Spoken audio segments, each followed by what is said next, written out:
Begitu juga dari para habaib, para abnai Rasulullah, para anak cucu Sayyiduna Muhammad, para keturunan Sayyiduna Muhammad, para pemegang mahkota agung Sayyiduna Muhammad, para penyambung lisan dan dakwah Sayyiduna Muhammad sallallahu alaihi wasallam.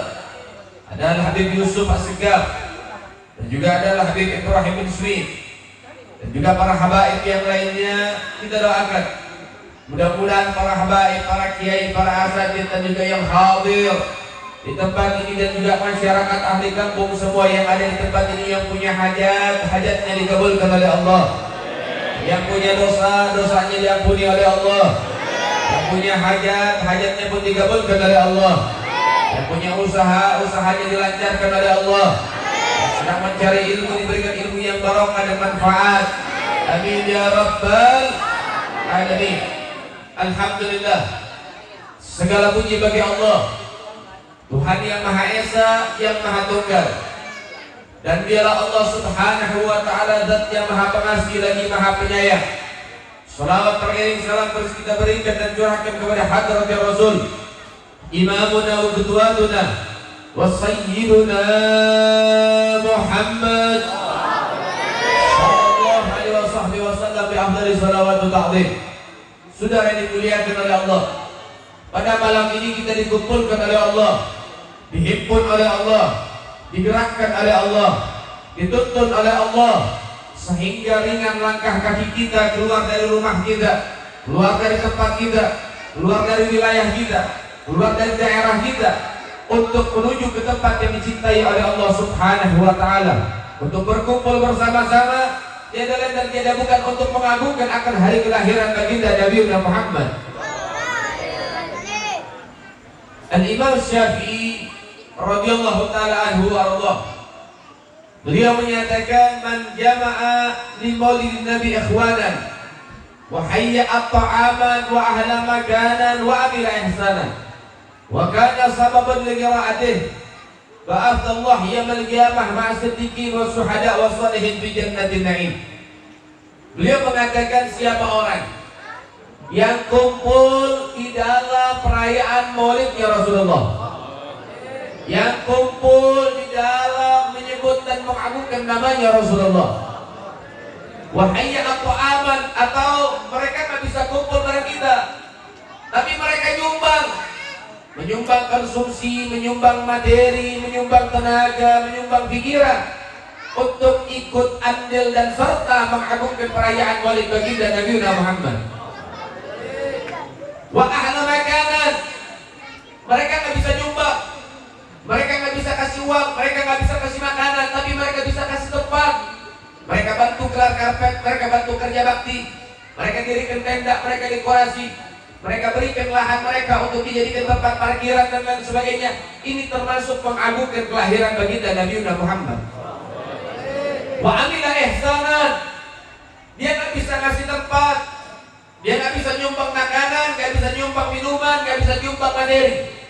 Sehingga apa yang dia bisa sumbang, setidaknya minimal berlaku baik dalam perayaan maulid baginda Nabi Muhammad.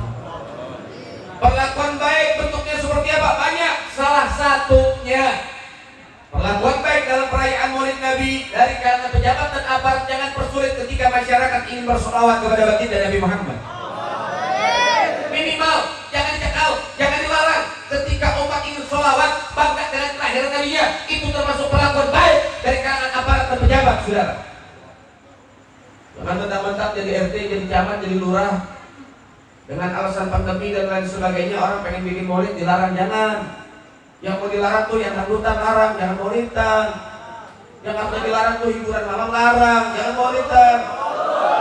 Pasar malam jalan terus bisa, kenapa maulid nggak boleh, sudah? Jadi jangan timbang pilih lah. Umat di sini ingin salawat kepada Nabi, gembira atas kelahiran Nabi. Tujuannya supaya apa? Supaya bala musibah disingkirkan sama Allah Ta'ala. Harusnya jangan dilarang nyumbang. Kemudian saudara, wa kana sababan li qira'atihi, dan adapun mereka sekelompok panitia yang bekerja keras, sehingga dengan kinerja mereka, usaha mereka, upaya mereka, akhirnya tercipta pembacaan maulid ada di tengah-tengah kampung kita. Nah, orang-orang yang semacam ini, yang berlaku baik, yang nyumbang, yang ikut serta, yang ikut andil, yang ikut hadir, yang mereka jadi panitia, apa dapat kabar?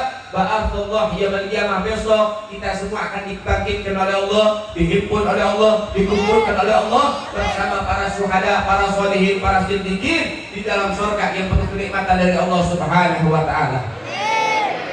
Artinya saudara, bayaran peringatan maulid, bayaran majlis maulid, bayaran majlis sholawat ini bukan bukan sembarangan. Bayarannya besar, janjinya besar, upahnya besar, yaitu surga dari Allah Subhanahu wa taala. Menunjukkan daripada majlis yang sedang kita hadiri ini adalah majlis yang istimewa di hadapan Allah Subhanahu wa taala. Keistimewaan itu majlis bukan dilihat dari banyaknya yang hadir, tapi keistimewaan itu majlis dilihat siapa nama yang sedang diagungkan di dalamnya. Nama Nabi yang diagungkan, nama Rasul yang sedang ditinggikan, sehingga ini majlis pun namanya terangkat di hadapan Allah Subhanahu wa ta'ala. Saudara, di dalam mengagungkan kelahirannya Rasulullah, menyanjung-nyanjung Nabi, memuliakan Nabi, ini hal dicontohkan oleh Allah, bukan hanya diperintah, namun dicontohkan oleh Allah Subhanahu wa ta'ala. Bukan hanya diperintah, mengagungkan Rasulullah, bangga kepadanya, bangga akan kelahirannya. Ini semua dicontohkan oleh Allah dan juga diperintah oleh Allah Subhanahu wa ta'ala. Bergembira atas kelahiran Nabi, ini adalah salah satu instruksi dari Allah Subhanahu wa ta'ala.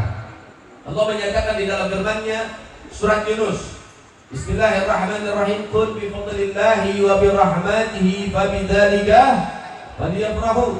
Katakan wahai Nabi, sampaikan kepada umatmu dengan karunia dan rahmat dari Allah, maka dengan semua itu bergembiralah, bersukacitalah, banggalah.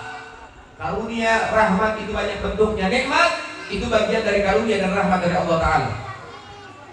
Sehingga saudara, harta, rezeki, keturunan, keluarga, jabatan, kekuasaan, dan apa yang kita punya dari diri kita, nafas, sehat, afiat, nikmat Islam, iman, ihsan, itu semua bagian dari karunia dan rahmat dari Allah Subhanahu wa ta'ala.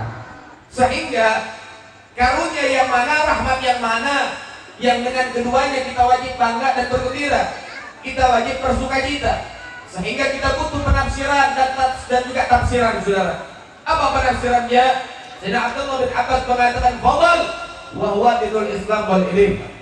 Karunia yang dimaksud dalam ayat ini, yang dengan karunia itu kita wajib bergembira, wajib bersukacita, yaitu adalah agama Islam dan juga syariat Islam. Kita wajib gembira dengan keislaman kita wajib bergembira dengan agama kita wajib bangga dengan keislaman kita dan syariat kita, dan juga kita wajib bangga dengan ilmu, yaitu dengan majlis-majlis dan pesantren-pesantren serta para ulama yang mengajarkan ilmu kepada kita. Ini perlu digarisbawahi juga, saudara, karena ini perintah dari Allah, kok. Ini perintah dari Allah, sehingga saudara yang dimuliakan oleh Allah Subhanahu wa ta'ala. Buat yang perempuan, Anda jangan merasa risih dengan jilbab dan cadar Anda, karena perintah Tuhan, kita wajib bergembira dengan keislaman kita dan syariat yang telah disyariatkan Tuhan. Sehingga jangan malu dengan cadarnya, jangan malu dengan jilbabnya, jangan malu dengan busana syar'inya, jangan malu dengan sholawatannya, jangan. Yang harusnya malu bukan orang yang bercadar, yang harusnya malu bukan orang yang berjilbab, yang harusnya malu mereka perempuan yang suka pamer aurat di pinggir jalan, sementara mereka mengaku Islam di hadapan Allah Subhanahu wa ta'ala. Itu yang harusnya malu, ngakunya muslimah tapi nggak jalanin syariat, ngakunya muslimah tapi tidak menjalankan syariat yang telah Allah syariatkan. Nah, ini yang harusnya malu. Jadi jangan malu perempuan pakai cadar, kalau jangan malu, jangan. Yang harusnya malu itu yang ngakunya muslimah, kalau ditanya agamanya Pak Islam, tapi masih buka aurat, pamer aurat, dia yang harusnya malu. Yang lagi pun demikian, jangan malu dengan kopiahnya, jangan malu dengan sorbannya, jangan malu dengan gamisnya, jangan malu dengan baju koko dan sarungnya, jangan. Karena itu libasul anbiya wal muttaqin, itu adalah pakaian para nabi dan juga orang-orang bertakwa. Sehingga kita wajib bergembira dengan keislaman kita. Coba kita lihat orang-orang non-muslim di luar sana, mereka bangga dengan simbol-simbolnya, mereka bangga dengan agama mereka, mereka bangga dengan salibnya, Mereka bangga dengan simbol-simbolnya. Kenapa kita tidak bangga dengan keislaman kita dan juga lambang-lambang keislaman kita? Saudara, namun hal ini juga Allah Ta'ala menyatakan wa birahmatihi, dan dengan rahmat dari Allah Ta'ala. Dengan rahmat dari Allah kita wajib bergembira. Rahmat yang mana? Sayyidina Abdullah bin Abbas menafsirkan kalimat rahmat di sini dengan mengambil ayat yang lain, wa ma arsalnaka ila rahmatan lil alamin. Tidaklah aku utus engkau wahai Muhammad melainkan engkau menjadi rahmat yang terbesar bagi seluruh alam semesta. Adanya Nabi, kelahiran Nabi ini simbol rahmat dari Allah Subhanahu wa Ta'ala. Keadaan Nabi, keberadaan Nabi, wujudnya Nabi tidak wajib bergembira dan bersuka cita. Namun saudara, yang perlu kita ketahui, Nabi itu ada, Nabi itu wujud, bukan diturunkan dari langit, bukan keluar dari perut bumi, sehingga Nabi itu ada melalui proses dilahirkan oleh ibundanya yang suci, sehingga kita wajib bergembira. Para ulama kita mengajarkan bagaimana cara bergembira atas wujudnya rahmat dari Allah Ta'ala berupa Sayyiduna Muhammad, yaitu kita bergembira atas kelahiran Sayyiduna Muhammad Sallallahu Alaihi Wasallam. Sehingga semua manusia yang beragama Islam, baik orang Indonesia maupun luar negeri, dimanapun tempatnya, sehingga mereka masuk bulan Rabiul Awal, mereka semua merayakan peringatan daripada kelahiran baginda Nabi Muhammad Sallallahu Alaihi Wasallam. Begitu juga di Indonesia, luar biasa. Kalau bikin maulid gak tanggung-tanggung, setahun penuh bikin maulid. Bulan Sya'ban, bentar lagi Ramadan, masih aja ada yang undang saya acara maulid. Bulan Ramadan pun masih ada acara-acara maulid. Acara apa? Nuzul Quran. Acara apa? Lailatul Qadar. Tetap yang dibaca maulid juga sudah. Nah, begitulah keberkahan daripada negara Indonesia. Mudah-mudahan senantiasa selalu diberkahi oleh Allah Subhanahu. Saudara, Allah juga mengagungkan kelahiran Nabi. Allah juga memuliakan kelahiran Nabi. Dengan cara apa Allah memuliakan kelahiran baginda Rasulullah? Ketika Rasulullah lahir, Allah Ta'ala memadamkan api sesembahan orang Majusi yang ribuan tahun tak pernah padam. Ketika Rasulullah lahir, Allah Ta'ala menghancurkan daripada kerajaan-kerajaan Persia dan Romawi yang disombong-sombongkan oleh mereka. Artinya kelahiran Nabi sebagai lambang untuk menyingkirkan kemusyrikan dan kesombongan di kala itu sudah. Dan sampai di sana Allah perintahkan malaikat untuk menghias surga, Allah perintahkan bidadari untuk berdandan, Allah perintahkan semua berselawat kepada baginda Nabi Muhammad Sallallahu Alaihi Wasallam. Bahkan nggak sampai di sana, di dalam pengagungan Rasulullah, pengagungan baginda Nabi Muhammad Sallallahu Alaihi Wasallam dari Allah Subhanahu Wa Taala. Anda tahu, ketika detik-detik kelahiran Nabi jauh, tapi tahunnya tahun kelahiran Nabi tahun gajah, saudara. Mekah itu pernah diserang oleh Abraham dan pasukannya dengan gajah-gajah yang besar. Ketika masuk pasukan Abraham ke kota Mekah untuk menghancurkan kota Mekah, maka Allah Ta'ala mengirimkan burung-burung ababil untuk menghancurkan pasukan Abraham, saudara. Maka hancur dan binasa pasukan Abraham, sehingga di dalam kitab daripada Khalasah Nurul Yaqin, di situ diterangkan bahwasannya, ditulis di situ, Allah Ta'ala menghancurkan Abraham. Kenapa? Lita'ziman wa takriman li wiladatin Nabi, semata-mata untuk mengagungkan dan memuliakan akan detik-detik kelahiran baginda Nabi Muhammad Sallallahu Alaihi Wasallam. Artinya di dalam mengagungkan kelahiran Nabi itu banyak bentuknya, sehingga nggak perlu diperdebatkan. Misalnya saya pengen maulid, saya pengen khatamin Quran, silahkan. Saya pengen maulid buat apa? Buat memberikan nyantunin anak yatim, silahkan. Saya pengen maulid mau qiyamul lail, silahkan. Saya pengen maulid sama manusia banyak, sama masyarakat, sholawatan, mendengarkan ceramah, membaca Al-Quran, kemudian kita di situ silaturahmi, silahkan, nggak jadi soal, saudara. Jadi itu nggak jadi soal.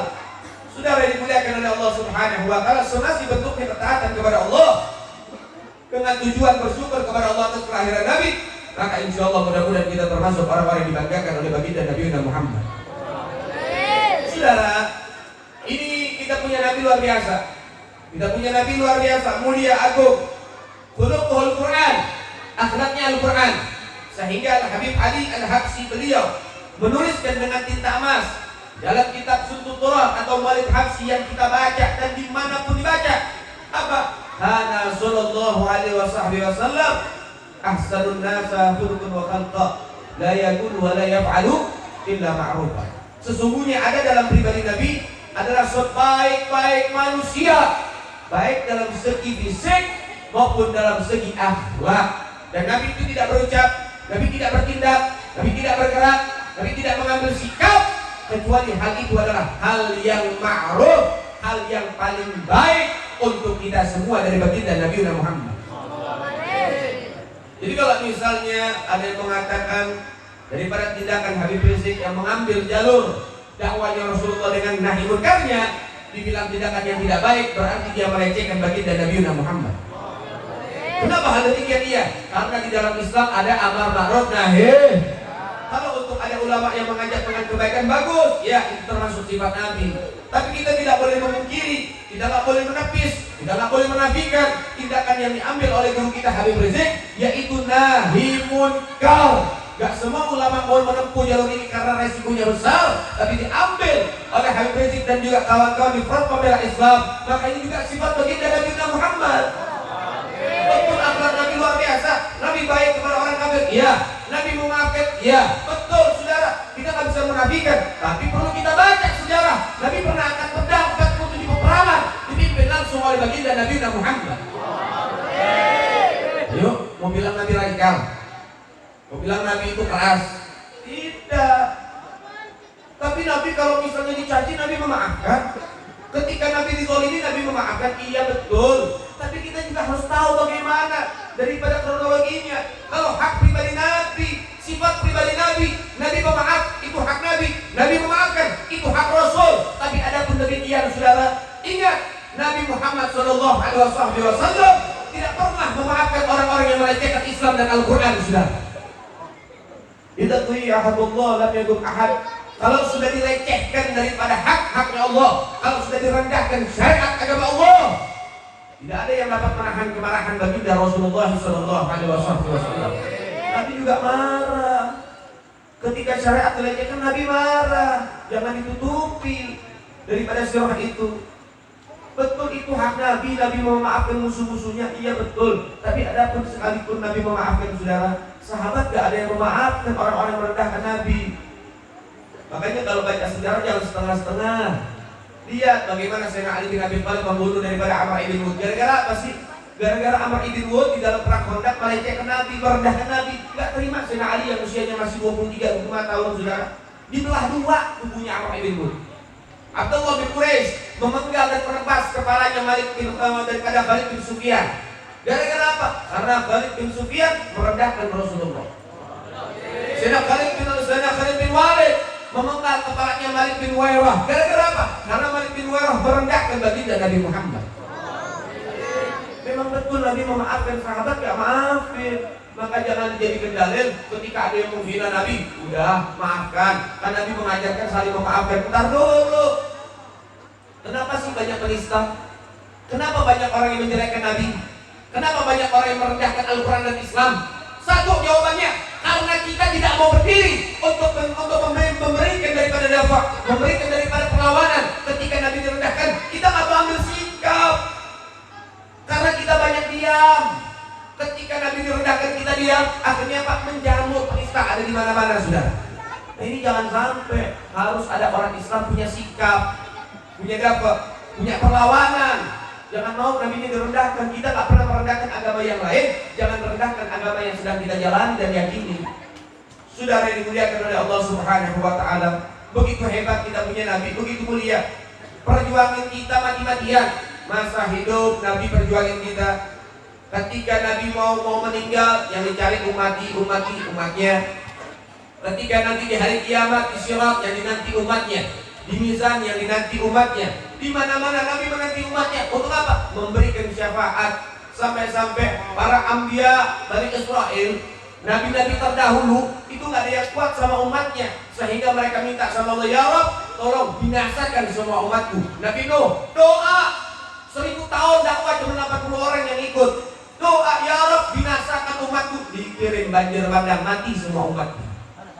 Kaumnya Nabi Lut, kaum Ad, minta sama Allah, ya Rabb, kata Nabi Lut, tolong binasakan kaumku ini. Ini kaumku ini LGBT. Gak pernah paham, dikasih tahu nasihat gak didengerin, dibinasakan oleh Allah kaum Ad dengan dikirimkan hujan batu. Kemudian akhirnya apa, dikubur hidup oleh Allah Subhanahu wa taala sampai menjadi ardul bait, yaitu daripada tanah mati di sana, Saudara. Semua para nabi-nabi Bani Israil gak ada yang kuat sama umatnya kecuali Sayyidina Muhammad. Lemparin batu di Taif, berdarah pelepisnya, pecah giginya. Apa yang Nabi doakan? Allah mahdi qaumin fa innahum la ya'lamun. Ya Rabb, mudah-mudahan ini orang dapat hidayah. Kalau nggak ada di antara mereka yang beriman, saya doain ada anak keturunan yang beriman. Itu doa Nabi. Artinya apa? Iya betul, Saudara. Nabi memaafkan ketika Nabi zalim, itu hak Nabi. Sahabat gak ada yang maafin. Sehingga apa? Inilah kelembutan baginda Nabi Muhammad. Berjuangin kita. Nabi pernah sujud panjang, kakinya bengkak. Ngapain? Doain umatnya. Nabi pernah nangis di tengah malam. Ngapain? Doain umatnya. Sampai-sampai di hari kiamat itu Rasulullah kasih daripada syafaat buat orang semua manusia, semua orang umatnya. Dikasih syafaat sama Rasulullah. Anda tahu, Saudara, Rasulullah Shallallahu Alaihi Wasallam ini memberikan syafaat luar biasa. Nabi gak rela ada satu umatnya yang di neraka, gak rela. Nabi kasih syafaat semuanya. Semua nanti kita ini umatnya Nabi bakal lari ke Nabi minta syafaat. Nabi tolong kita semua. Maka mudah-mudahan kita termasuk umat yang ditolong sama Rasulullah. Pernah, Saudara, ketika sudah umat yang di dalam penghisapan sirat sudah ditolong sama Nabi semua, ada beberapa umat yang gak pakai dihisap masuk neraka. Ada umat yang gak pakai diperhitungkan oleh Allah Ta'ala masuk neraka. Kenapa? Sudah banyak dosa, keterlaluan oleh umat Nabi, keterlaluan. Jadi dijebloskan ke dalam neraka oleh Allah Ta'ala. Anda tahu, Nabi minta izin sama Allah supaya masuk ke dalam neraka untuk apa? Untuk melihat, memeriksa di dalam neraka ada umatnya atau tidak. Nabi lihat, ternyata ada umatnya. Malaikat penjaga neraka tanya, wahai Nabi, di mana kau mengenal umatmu? Dan juga kenapa kau nggak sisakan satu umatmu untuk diazab dalam neraka? Bahkan Nabi bilang, ini malaikat kan bilang, semua umat di kala itu disatukan oleh Allah Ta'ala dari umat Nabi yang pertama sampai terakhir. Di mana engkau mengenal umatmu? Apa ada tandanya? Nabi bilang ada tandanya, ada identitasnya. Apa kata Nabi identitasnya, ada tandanya? Atharul wudu was sujud, bekas wudu dan sujudnya. Artinya apa? Ini orang ngerjain sholat. Artinya sholat adalah identitas umatnya Rasulullah. Jadi jangan ngaku umat Nabi walaupun Anda bersyahadah, Anda Islam, tapi kalau Anda tidak mengerjakan sholat, Anda bukan umat Nabi. Karena identitas umat Nabi itu sholat. Identitas orang yang Islam itu sholat. Apa sih yang membedakan kita sama orang kafir? Sholat. Sehingga itu adalah identitas seorang muslim. Kemudian ketika Nabi ditanya, apa nggak disisain satu? Apa jawab Nabi? Wallahi la ardu wahai umat ibn demi Allah, saya nggak ridho satu umatku ada di dalam neraka, saya nggak pernah ridho. Dikeluarin satu-satu sama Rasulullah. Dikeluarin. Sampai apa? Allah Ta'ala memanjakan Rasulullah sampai Allah mengatakan apa? Wala sawfa yu'tika rabbuka, dan Tuhanmu memberikan kepadamu sampai kamu ridho, sampai kamu puas. Dan yang termasuk diminta oleh Allah oleh Rasulullah, memberikan syafaat kepada segenap umat-umat yang sedang disiksa. Nah, ini menjadi satu hal yang harus disampaikan di saat ini. Nabi bilang asal wudu, bekas wudu, artinya itu orang masih ngerjain sholat. Karena maksiatnya yang banyak, dia harus menjalankan tinggalkan siksa. Tapi dia mengerjakan sholat, setidaknya dia masih dapat pertolongan dari baginda Nabi Muhammad. Ketika Rasulullah mau meninggal, apa yang dipesankan? Yang dipesankan oleh Nabi, yang diwasiatkan oleh Nabi, as-sholah, kerjain sholat, jalanin sholat. Itu adalah perintah dan pesan serta wasiat terakhir baginda Nabi Muhammad. Karena Nabi tahu pada akhir zaman banyak yang ninggalin sholat, bahkan meremehkan sholat, sudah. Nah, ini harus kita pahami baik-baik. Lihat, Nabi mengatakan awal ma yuhasibul abdu yaumil qiyamah as-shalah, yang pertama kali akan dipertanyakan oleh Allah kelak di hari kiamat apa? Salat. Nabi enggak tanya apa jabatanmu di alam dunia. Allah Ta'ala enggak tanya apa yang pertama kali Allah tanya kelak di yaumil qiyamah? Salatnya. Allah enggak tanya apa jabatanmu, bagaimana kekuasaanmu, berapa banyak hartamu, apa pangkatmu, enggak ditanya sama Allah. Enggak manfaat yaumil qiyamah, tapi yang manfaat adalah salat. Sehingga saudara, Nabi mengatakan di dalam salah satu hadisnya di dalam kitab Arba'atul Rasail. Nabi bilang orang yang ninggalin sholat baik sengaja maupun tidak disengaja, belum digogok, belum dibayar, belum diganti, maka Allah Ta'ala nanti bangkitkan dia dalam keadaan keningnya terdapat tulisan, dikasih cap sama Allah Ta'ala. Ada tulisan di jidatnya. Apa? Hadza kharijun min rahmatillah. Ini orang keluar dari rahmat Allah. Haram mendapatkan rahmat dari Allah Ta'ala. Dan Nabi bilang, fa'ana bari'un minhu, aku lepas tangan dari dia. Ini orang bukan umatku. Ini orang bukan daripada orang yang kita dengan bukan. Saya lepas tangan dari dia. Syafaatku haram buat orang-orang yang tinggalin sholat. Kunci surga cuma dua, rahmat sama syafaat. Kunci surga cuma dua, rahmat sama syafaat. Bisa masuk surga orang-orang karena dapat rahmat dari Allah dan juga syafaat dari Nabi. Lah kalau kedua-dua kunci ini diharamkan, mau masuk surga lewat mana? Mau kenal orang dalam juga gak bakal. Jadi gak mungkin masuk surga tanpa rahmat dan syafaat, itu tidak mungkin. Nah maka sebab itu diperhatikan bagaimana cara mendapatkan rahmat dan syafaat. Jaga sholat 5 waktu. Jadi orang gak bisa sholat sunnah gak apa-apa, asal jangan tinggalin sholat wajib. Itu paling penting, minimal jangan tinggalin sholat wajib. Sehingga miris. Ada orang goblok lewat goblok, tolol lewat tolol. Ya?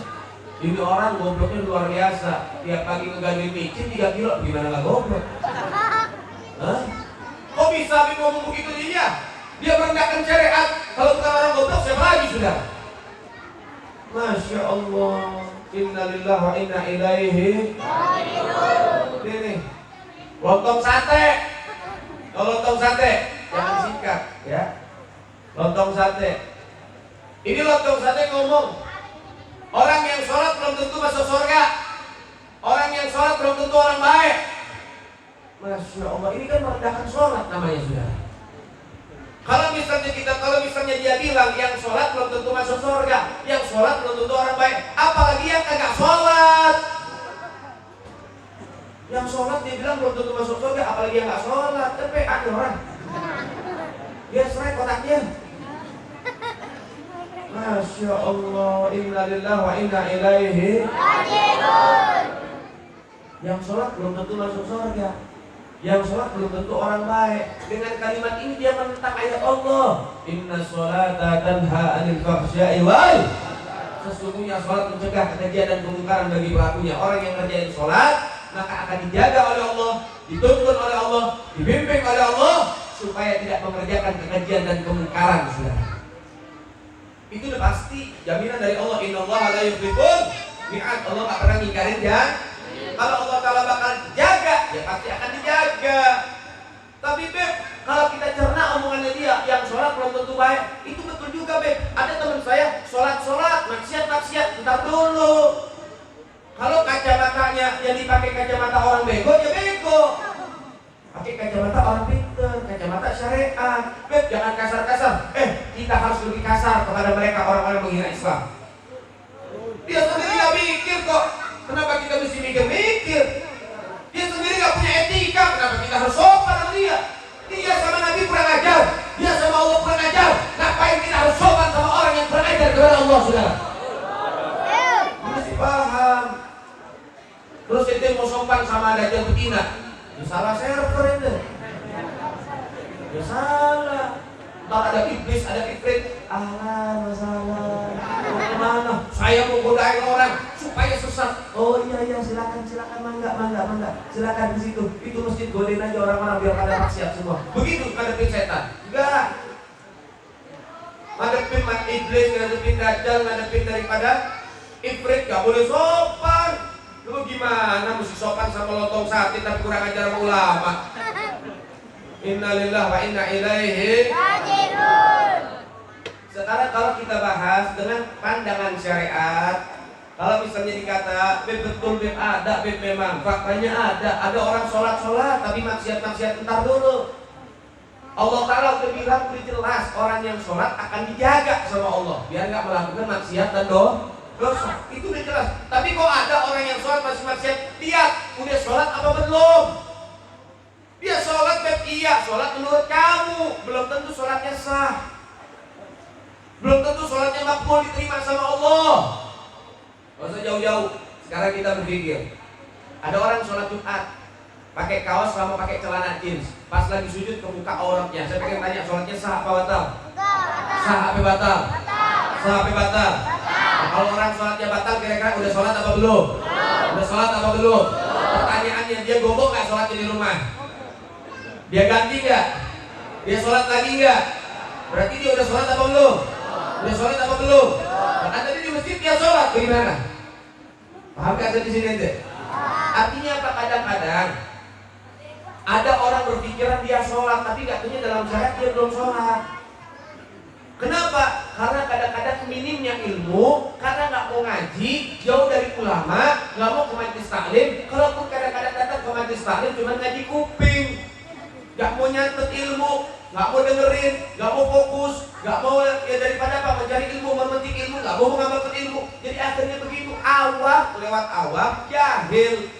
Akhirnya apa? Dia ibadah nggak didasari ilmu. Ternyata dia mengerjakan ibadah, termasuk dia mengerjakan hal yang membatalkan ibadah.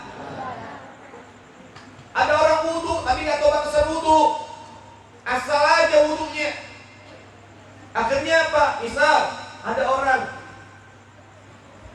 tangannya kena cat atau tangannya kena oli, karena dia di sini awam.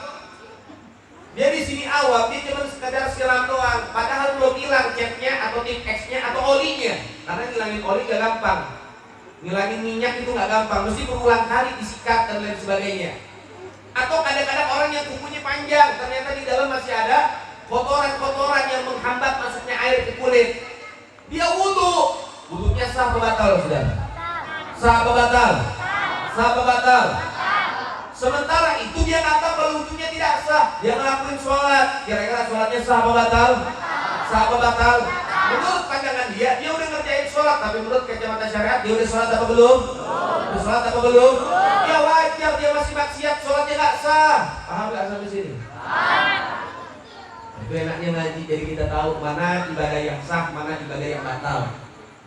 Jadi jangan terus dibilang itu orang sholat tapi masih maksiat. Bentar dulu, lihat sholatnya sah apa kagak. Lihat, kadang-kadang dia nggak ngerti masalah itu, saudara.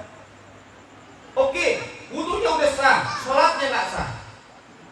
Entar ada yang bolong celananya, entar dia mengerjakan sesuatu, bertindak, bergerak, anggota tubuhnya 3 kali berturut-turut yang kecil yang berat.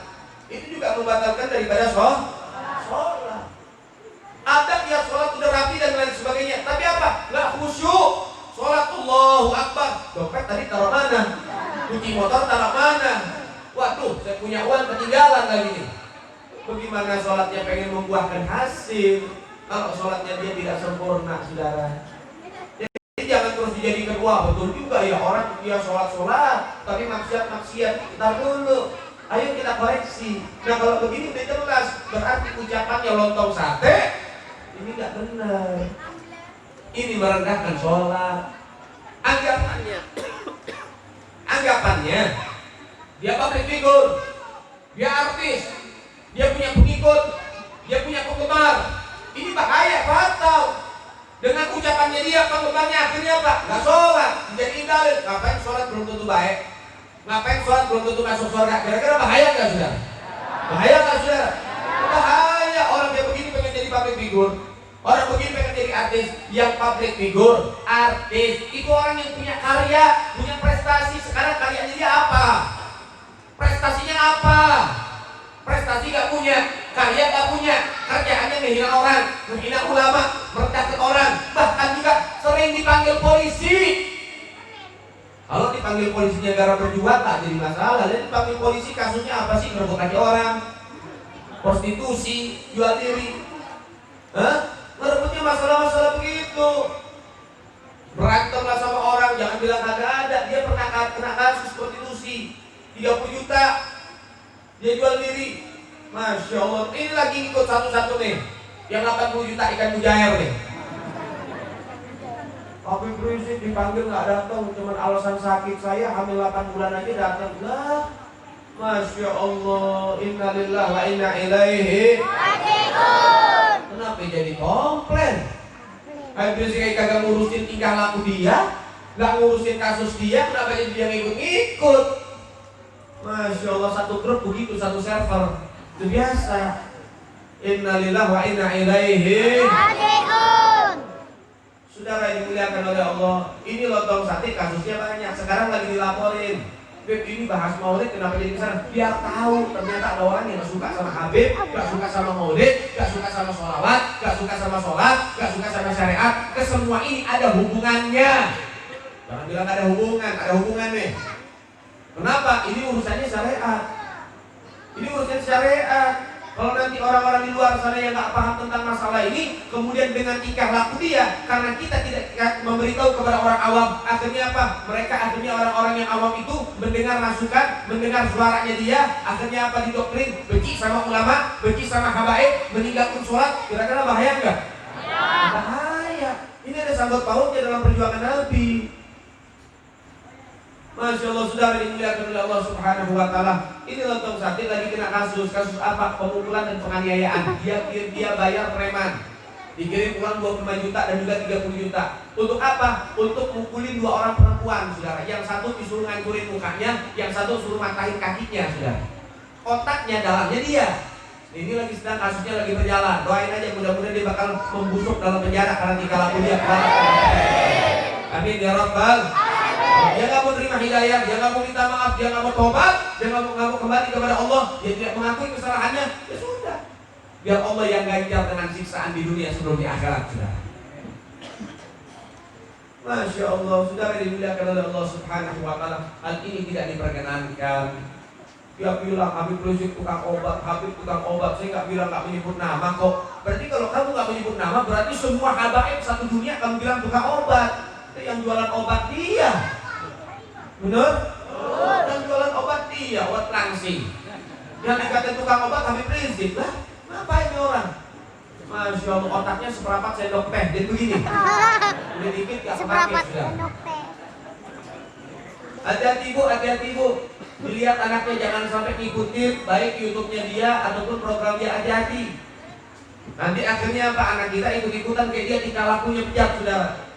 Gak terima dengan ucapan Habib Rizik dan juga ucapan daripada Ustaz Mahar At-Tuwailibi dikatain lonte, gak terima. Masya Allah, innalillahi wa inna ilaihi raji'un. Akhirnya banyak suara-suara yang mengatakan masa seorang Habib bicara kotor, masa seorang Habib bicara tidak pantas, gak beretika di panggung maulid. Tak dulu, kita bahas lagi. Saudara, kalau misalnya kita bahas masalah ini, biar kita paham. Ada satu hadis Nabi bilang begini. Seorang wanita, siapa orang dari seorang wanita muslimah memakai minyak wangi, yang minyak wanginya ini tercium oleh laki-laki yang bukan mahramnya, maka perempuan itu sama seperti seorang pelacur.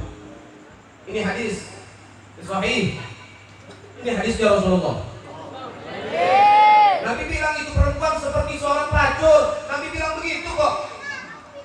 Paham gak sampai sini? Paham gak sampai sini? Baik, kalau kita bahas masalah kata itu ada banyak. Kata itu banyak. Ada pelacur, ada lonte, ada wanita murahan, ada wanita bayaran. Itu sama-sama seperti sama seperti maknanya sama, tujuannya sama. Pelacur-pelacur juga, betul nggak? Cuma beda bahasa doang. Sama kayak orang nyuruh makan. Ada bahasa Indonesia namanya makan. Ada bahasa Betawi namanya dahar. Atau apa? Gegares. Benar gak? Ada bahasa Sunda namanya tuang. Macam-macam. Paham gak? Ada bahasa Arab namanya kul, makan, silahkan. Sama-sama mah? Artinya sama gak? Tujuannya sama gak? Mau saya bilang ayo silahkan dimakan, boleh gak? Ayo silahkan didahar, boleh gak? Ayo silahkan dituang, boleh gak? Ayo silahkan digegares, sah gak? Sah-sah saja, boleh-boleh saja, betul? Begitu juga kalau misalnya Habib Rizik mengatakan misal di dalam masalah ini kalimat pelacur diganti dengan kalimat lonte, silakan saja, sah-sah saja. Dibilang wanita murahan sama aja. Jadi yang artinya di sini bukan Habib Rizik yang tidak beretika, bukan Habib Rizik yang ucapannya kotor, enggak. Tindakan perempuan itu yang kotor. Tindakan perempuan itu yang tidak sesuai etika seorang muslimah. Itu yang harus dipermasalahkan, bukan ucapan Habib Rizik.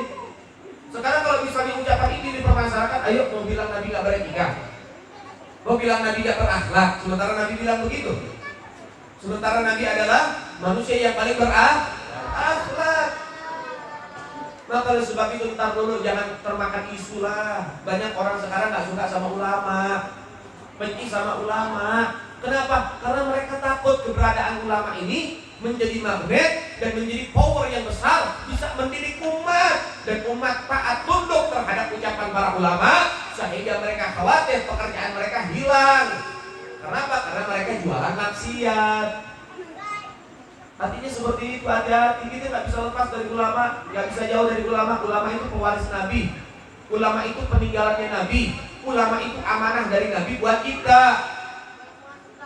Kita nggak bakal kenal Rasul, kita nggak bakal kenal Allah, kita nggak bakal bisa sholat, kita nggak bakal bisa ngaji, kita nggak bakal bisa ngaji Quran, kita nggak bakal bisa sholawatan, kita nggak bakal bisa menjadi anak yang bakti, kita nggak bakal bisa menjadi hamba yang bakti, kita nggak akan bisa menjadi orang yang baik tanpa peranan dan didikan para ulama.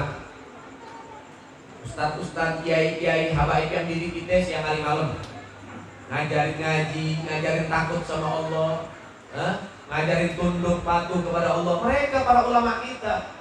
Bahkan mereka ini para ulama diancam, diteror, didiskreditkan, dipojokin, dicaci, dimaki, difitnah. Tapi para ulama kita semuanya nggak putus asa membimbing kita, bimbing terus. Masuk ke kampung-kampung, wilayah-wilayah, provinsi-provinsi, masjid-masjid, musola-musola, pedalaman-pedalaman.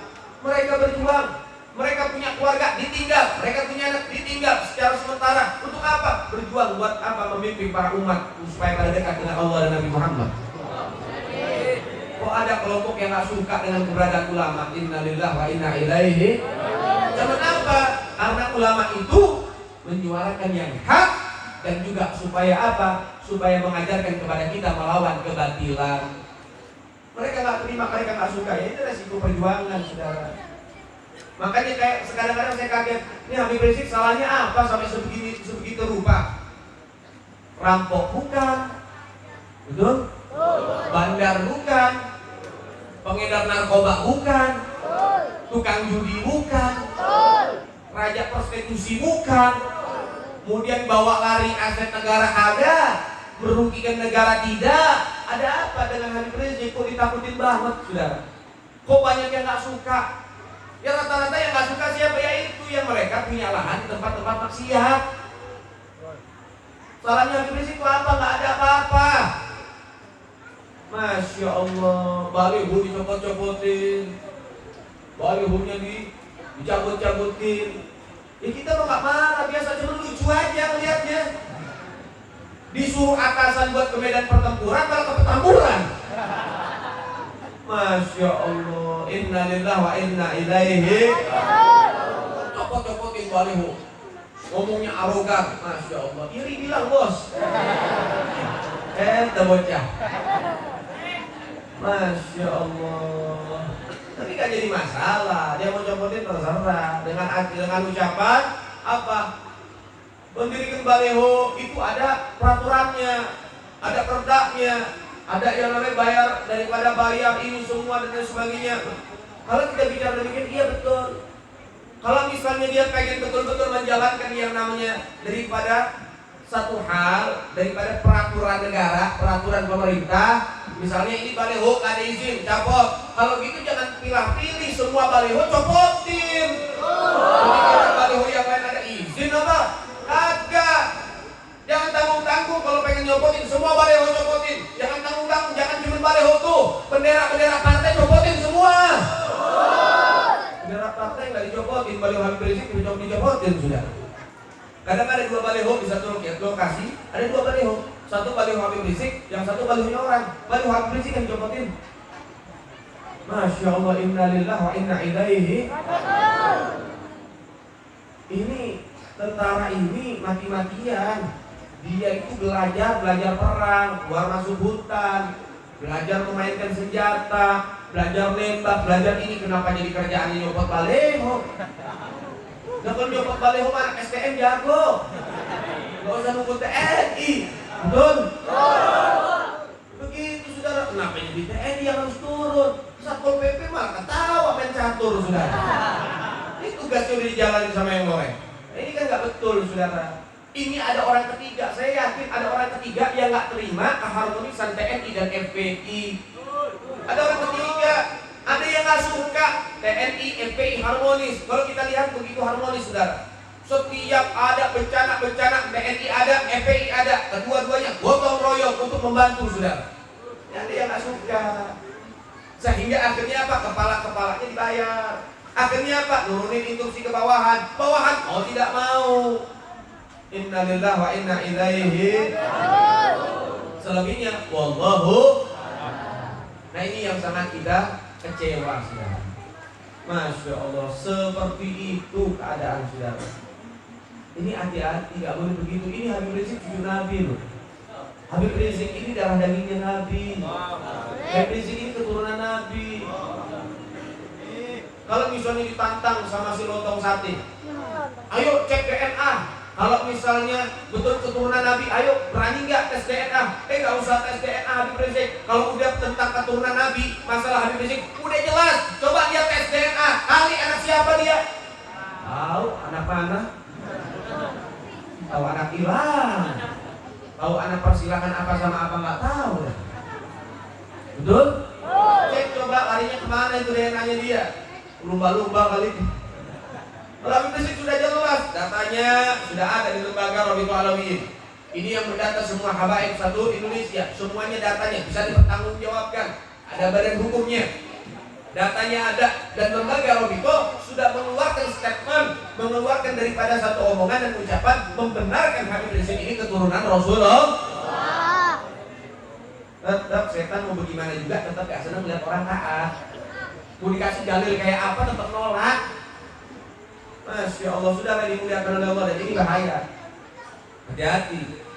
Kalau sudah akhirnya nanti membenturkan habaib, membuat habaib dibenci, hati-hati. Nabi bilang, saudara, ahaballahu lima yaqtumu bihi min ni'amihi wa hibbuni li hubbillah wa hibbu ahlil bait li hubbi. Cintalah kalian kepada Allah karena Allah memberikan kenikmatan kepada kalian, dan cintalah kalian kepada bukti cintamu kepada Allah, dan cintalah kalian kepada keturunan bukti cintamu kepadaku dan kepada Allah. Artinya cinta kepada Allah wajib, cinta kepada Rasul wajib, maka cinta kepada anak keturunan Nabi juga ikut wajib. Tidak sah kecintaan kita kepada Rasul dan kepada Allah kalau kita masih benci keturunan Nabi. Ini nggak bisa dipisahkan syariat. Makanya Nabi bilang apa? Taraktukum tsaqalain, saya tinggalkan dua pusaka. Tsaqalain, kedua-duanya berat, bebannya berat. Apa? Yang pertama Al-Quran, kitabullah, Al-Quranul Karim. Yang kedua, itrati keturunanku. Di dalam yang lain sunnati, sunnahku. Tapi tetap kedua-duanya hadis sahih. Al-Quran, sunnah, dan juga keturunan Nabi ini nggak bisa dipisahkan. Sampai Nabi bilang apa? Man mata ala hubbi ahli bait mata Yahudiyan atau Nasraniyan. Siapa orang yang mati di dalam hatinya membawa kebencian kepada keluarganya Rasulullah, sedikit saja kebencian itu dibawa sampai mati, maka dipastikan matinya dalam keadaan Yahudi ataupun Nasrani. Artinya mati dalam keadaan murtad. Sahabat tanya, wa in sama wa shalla, ya Rasulullah, walaupun itu orang sholat, walaupun itu orang puasa, walaupun itu orang Islam, apa tetap matinya mati murtad? Wa in shalla wa shalla. Nabi bilang, walaupun sholat, walaupun puasa, walaupun sholat sampai kepalanya pecah, walaupun puasa sampai perutnya pecah, kalau dia punya benci kepada keluargaku, matinya mati dalam keadaan murtad. Ayo kita mau tentang hadis Nabi. Kita mau tentang seharusnya yang bicara masalah kemuliaan ahlul bait, fadailul ahlul bait itu bukan saya. Sebetulnya yang harus bicara itu bukan habaib-habaib, para asatid yang wajib. Para kiai, para asatid itu yang wajib dan berhak, lebih berhak untuk mengutarakan dan mengungkap masalah ini, sudah. Kalau habaibnya sendiri yang ungkap, nanti jadi fitnah. Ya iya, dia ungkap hadisnya tentang kemuliaan habaib, kelebihannya habib. Ini buat kepentingan pribadi. Nah itu fitnahnya, saudara. Padahal ini syariat, nggak diungkap dosa nutupin syariat, diungkap fitnah. Maka yang lebih berhak untuk mengungkap masalah ini para kiai, para asatid, untuk mengungkap di tengah-tengah umat. Itu wajib. Nah, saudara yang dimuliakan oleh Allah Subhanahu wa taala, maka oleh sebab itu doakan saja Habib Rizik biar dilindungi sama Allah. Dan diberikan sehat walafiat. Nah, yang musuhin tanya, kenapa yang musuhin itu tadi penjahat-penjahat negara? Pada panik semuanya. Sekarang dibilang orang yang ikut ke bandara, orang yang ikut acara Maulid di tempatnya Habib Ali Asegaf, waktu Habib Rizik ceramah, orang yang ke Petamburan, itu ada 50 orang yang positif COVID. Fitnah. Sampai detik ini nggak ada datanya, saudara. Kemudian Habib Rizik diisukan kena COVID-19, kena corona. Udah Habib Rizik udah swab secara mandiri, nggak mau swab dari pemerintah, bisa diakalin. Dia yang swab, yang bikin keterangannya, ya bisa diakalin. Nggak usah jauh-jauh. Tetangga saya matinya sakit jantung di polis COVID kok. Berapa banyak masalah itu di Jawa Timur, mati gara-gara liver, mati gara-gara ginjal, mati gara-gara komplikasi, langsung COVID. Gak nyari dana doi. Bagaimana itu? Sakitnya apa? Tetap dibilangnya COVID. Banyak lah, kita juga gak mau guru kita nanti dibilang begitu, saudara. Kan udah ada tuh videonya tukang ojek, dikasih uang 15 juta suruh ngaku COVID, saudara. Ini COVID, corona, emang virusnya ada, tapi ini menjadi kambing hitam. Untuk supaya apa? Supaya kita ini masyarakat, untuk supaya masyarakat ini nggak bisa bergerak kemana-mana. Sementara pejabat-pejabat lagi sibuk nguras uang rakyat. Kita biar nggak bisa bersuara, kita biar sibuk sama yang namanya corona, panik dengan corona. Mereka sibuk lagi nguras uang rakyat, gendutin perut, saudara. Itu tujuannya. Mereka sibuk bikin undang-undang baru yang merugikan rakyat dan menguntungkan investor asing, saudara. Itu tujuan mereka. Maka oleh sebab itu hati-hati. Maka ini kabar saya akan berikan kepada antum. Habib Rizik sudah menjalani swab secara mandiri, artinya dengan orang-orang yang dipercaya oleh beliau, dokter-dokternya pribadi beliau, dan alat-alat yang dipercaya oleh beliau, dan subhanallah satu keluarga udah di swab semuanya, hasilnya negatif. Alhamdulillah. Ayo mau ngomongin apa lagi lu? Sebelum swab dibilang positif, sekarang udah swab hasilnya negatif, mau ngomong apa lagi? Masya Allah, innalillah wa inna ilaihi. Saudara yang dimuliakan oleh Allah Subhanahu wa ta'ala, dan juga umat jangan terpancing. Baliho-baliho yang diturunkan biarin, gak jadi masalah. Itu kan baliho penyambutan Habib Rizik. Selamat datang imam besar ke Indonesia, selamat kembali dan lain sebagainya. Itu kan baliho penyambutan, dicopotin sama mereka nggak jadi masalah. Terima kasih. Kita nggak punya waktu nyopotin, ente bantu nyopotin. Terima kasih. Ente baru nyopotin 200, sisanya 3.000 tuh. Beresin dah. Jadi kita terima kasih. Kenapa? Karena udah selesai acaranya, Habib Rizik udah kembali ke tanah air. Jadi jangan sibuk sama baliho. Kenapa? Karena ini pancingan. Memang kepengen mereka pancing kalau nanti ada yang marah mengenakan atribut FPI, kemudian akhirnya terjadi yang namanya bentrokan, itu nanti disorot. Akhirnya apa tujuannya? Bubarin FPI. Tujuannya tangkap Habib Rizik. Itu tujuannya. Maka oleh sebab itu umat jangan terpancing. Kalau balihonya dicopot, ya udah gini, nggak jadi masalah. Besok pasang lagi. Ya enggak? Belum pernah ngeliat panser kan itu kan? Belum lihat tank masuk kampung kan? Nah, pasang baliho nanti ada tank di sini. Ya, masya Allah. Saudara dimuliakan oleh Allah Subhanahu wa ta'ala. Intinya doakan guru-guru kita, doakan ulama-ulama kita, doakan para kiai, para asatidz biar diistiqomahkan sama Allah, dari kasih sehat walafiat. Karena kita butuh sama sosok mereka. Kalau nggak ada mereka, siapa yang membimbing kita? Kalau nggak ada mereka, siapa yang pengen ngarahin kita? Nah, kalau sebab itu, ayo semuanya harus merapat dengan para majelis dan pesantren, serta kita semua harus dekat dengan para ulama. Tidak ada alasan apapun yang membuat kita harus jauh dari ulama, karena kalau jauh dengan ulama itu bahaya. Sampai mereka orang soleh mengatakan, laulal ilma wal ulama fanas kal bahaya. Kalau nggak karena ilmu dan ulama, manusia udah kayak binatang semua. Belum Allah bahkan lebih bejat dari binatang. Anak bakar hidup, bakar ibu hidup-hidup dibakarnya mana? Ada di Malang. Gara-gara si anak itu minta uang 10.000 buat beli rosok-rosok, nggak dikasih sama ibunya, dibakar hidup-hidup ibunya. Sulawesi Selatan, tepatnya daerah Goa, seorang anak menggorok leher bapak kandungnya sampai mati. Karena apa? Karena bapaknya tidak mengizinkan anaknya keluar rumah untuk pesta miras bersama kawan-kawannya. Yuyun, usia 10 tahun diperkosa 14 anak SMP, dibawa pengaruh minuman keras. 8 anak pertama, Yuyun masih nafas. 6 anak SMP terakhir yang memperkosa, Yuyun udah jadi mayat. Artinya 6 anak SMP memperkosa bangkai mayat manusia. Kemudian di Tangerang 3 orang memperkosa Indah. Kemudian Indah panik, Indah akhirnya menjerit. Salah satu dari antara mereka panik, akhirnya dicangkul lehernya Indah. Nah, sampai sana batang cangkulnya dimasukkan ke kemaluan Indah sampai merobek jantung dan parunya. Semuanya dalam pengaruh minuman keras. Dan semua pelakunya bukan dari kalangan anak santri, bukan dari kalangan anak majelis taklim, bukan dari kalangan orang yang dekat sama ulama. Semua pelakunya orang yang jauh dari para ulama. Pernah lihat gak anjing bunuh ibunya? Pernah lihat gak? Anak anjing bunuh ibunya, pernah lihat gak? Pernah lihat gak anak babi bunuh bapak babi? Pernah lihat gak? Pernah lihat gak anak ayam bunuh bapak ayam? Pernah lihat gak? Nggak pernah kita lihat begitu, betul? Tapi kalau anak manusia bunuh ibunya ada nggak? Anak manusia bunuh bapaknya ada nggak? Masya Allah, innalillah wa inna ilaihi raji'un. Maka oleh sebab itu ulama benar ngomong begitu. Maka oleh sebab itu, ayo dekat sama ulama yang ngajarin bakti sama orang tua ulama, yang ngajarin akhlak dan etika para ulama.